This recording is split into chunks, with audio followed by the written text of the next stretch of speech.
Games games అంటూ గంటల గంటలు గడుపుతారు. చూడరాని చెత్తంతా సెల్ ఫోన్ లో చూస్తారు. చదువుకోరా బాబు అంటే సెల్ ఫోన్ పడతారు. రీల్స్ షార్ట్స్ అంటూ ఫోన్ పట్టుకుంటారు. సెల్ ఫోన్ తో మీరు శోధించబడతారు. చివరికి పాపంలో బంధించబడతారు. ఇదే కదా సెల్ ఫోన్ అడిక్షన్. చివరికి మీకు మిగిలేదే డిప్రెషన్. మీ లైఫ్ అంతా చూసుకుంటే ఎంతో కన్ఫ్యూజన్.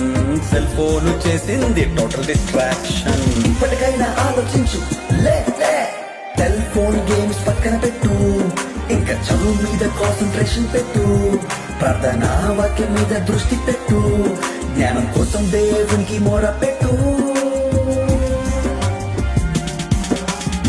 సెల్ ఫోన్ చేత పట్టి సంఘానికే వస్తారు. బైబుల్ని భద్రంగా బ్యాగులో దాస్తారు. పరిశుద్ధ గ్రంథాన్ని పక్కనే పెట్టేసి మాయదారి సెల్ ఫోన్ లో వాక్యాన్ని చదువుతారు. సంఘానికి